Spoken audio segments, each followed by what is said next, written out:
to God our King. There's no one like Him. He's worthy of the glory, worthy of the honor, and worthy of the praise. We bless your name, God. Have your way, Jesus. Bonjour, vous êtes encore les bienvenus à cette réflexion Glory Realm. C'est ici la journée que l'Éternel a faite et nous nous réjouirons et nous nous égarerons en elle. Il n'y a pas de mieux temps pour adorer Dieu, pour l'aimer que maintenant. Je vous l'ai dit, c'est un bon jour. Dieu est sur le point de faire quelque chose de merveilleux pour vous, comme vous l'adorez aujourd'hui, comme nous levons. Non, mais sa gloire, sa présence sera révélée dans notre vie. Attendez la visite de Dieu aujourd'hui. Aie confiance, faites-lui confiance. Faites-lui confiance pour faire quelque chose d'inhabituel. Ne sortez pas chercher les choses habituelles parce qu'il a, mais inhabituelles parce qu'il a promis de faire quelque chose de nouveau. Parce que cette année, c'est notre année de la gloire exceptionnelle révélée. Il y a cette aura qui est sur le point de se révéler. Je vous l'ai dit, cette année ne terminera pas jusqu'à ce que Dieu n'a fait tout ce qu'il vous a promis. Je vous l'ai dit, comme les jours passent, il y aura plus en plus de révélations de la gloire de Dieu. Vous êtes encore les bienvenus à cette émission et nous avons étudié la parole de Dieu, chapitre 7.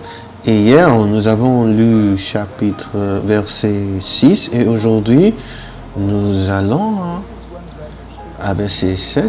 C'est ici un verset beaucoup mal compris et lorsque vous le lisez dans cette version, beaucoup de gens ne comprennent pas, mais il y a plus dans la parole de Dieu que vous pouvez imaginer. C'est pourquoi je lis dans cette version Amplified, dans ma version Amplified, Matthieu chapitre 7, verset 7. Voici ce que dit la parole de Dieu. Continuez à demander.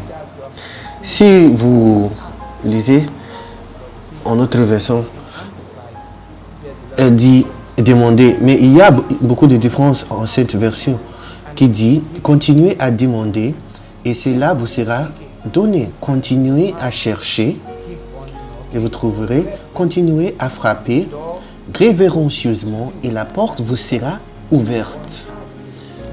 Il dit continuez à demander. Ce n'est pas seulement demander. Des gens ont dit, lorsque vous priez une fois, Dieu a entendu. Si vous priez la deuxième fois, c'est le doute. Mais non, les Écritures ne disent pas ça. Jésus a rencontré l'histoire de la dame qui est allée auprès du juge, qui lui demandait la justice.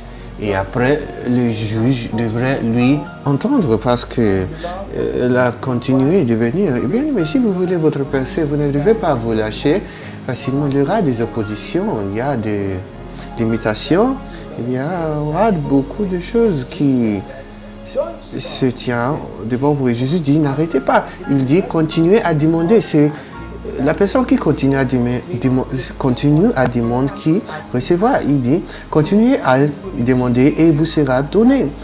Ce que vous voulez vous sera donné.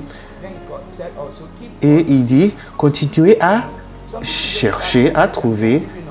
Beaucoup de gens, ils commencent et ils abandonnent si facilement.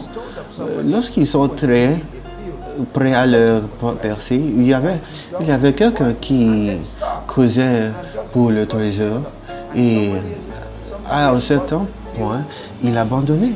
Et quelqu'un d'autre a acheté le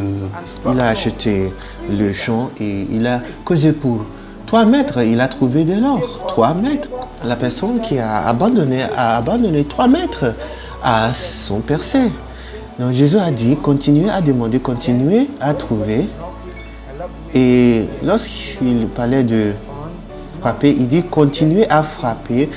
Et en parenthèse, il dit, révérencieusement. Continuez à frapper révérencieusement et la porte vous sera ouverte. Et cela attire mon attention à la manière dont nous prions beaucoup de fois. Je sais qu'on fout parfois la manière dont nous prions. Lorsque nous adressons Dieu, nous parlons avec beaucoup de force, on crie beaucoup. Non, on ne parle pas comme ça. Vous devez le faire révérencieusement. Lorsque vous frappez révérencieusement. Imaginez-vous, quelqu'un est venu chez vous en demandant la faveur et il a frappé si fort, comme quelqu'un qui veut faire tomber la porte. Quelle sera votre réaction? Il n'a pas dit arrêtez de frapper, mais lorsque vous frappez, frappez révérencieusement. Lorsque vous parlez à votre Père Céleste, on frappe révérencieusement. On ne parle pas à Dieu comme si on a des querelles. Mais lorsque vous vous adressez à des démons, vous pouvez utiliser de l'autorité. Beaucoup de chrétiens pensent que prier, c'est crier à haute voix, du commencement jusqu'au bout. Lorsque vous avez une conversation avec quelqu'un dont vous ne vous querellez pas, on ne lève pas la voix. Mais lorsque vous parlez à quelqu'un que vous tenez en haute estime, vous faites attention à la manière dont vous parlez, les mots que vous utilisez. C'est ce que Jésus dit ici. Et c'est ce que Jésus dit ici. Même lorsque vous êtes persévérant dans la prière, n'utilisez pas des mots que vous ne devez pas utiliser. Ne parlez pas comme si vous parlez à un enfant. Ne frappez pas sans avoir la connaissance de la personne que vous adressez. Frappez révérencieusement. Et si vous faites ceci, vous obtiendrez la faveur. Jésus a raconté l'histoire de l'homme dont son voisin est venu et demandant la pain. Mais l'homme a continué à frapper. Et il a frappé de telle manière que par son persévérance, son prochain était si mal à l'aise qu'il fallait se lever. Maintenant, Jésus a dit ces paraboles afin que nous sachions que nous devons faire, que nous ne devons pas abandonner. Si l'homme a frappé d'une manière pour déranger les enfants, son ami aurait été en colère, mais il a frappé révérencieusement. Il y a une manière dont vous approchez Dieu et vous obtiendrez la faveur. Être au coquin ne rend pas Dieu attentif à vous. Il nous donne beaucoup de fois des choses à cause de sa miséricorde, non pas à cause de notre droiture. Le plus que vous grandirez en votre marche avec Dieu, vous reconnaîtrez qu'il y a des choses qui ne sont pas nécessaires. Nous parlons de notre Père Céleste. Jésus a dit, votre Père Céleste, il sait que vous avez besoin de tout ça. Même devant que vous demandiez. Donc, lorsque vous venez devant votre Père Céleste, venez avec confiance. Et vous savez quoi? Vous serez donné tout ce que vous avez besoin. Je crois que c'est bien avec votre esprit, votre corps et votre âme au nom de Jésus. Si vous ne le connaissez pas, je prie que la gloire de Dieu vienne sur votre vie. Aujourd'hui, quand vous relâchez votre vie à lui, sa présence fera la différence dans votre vie.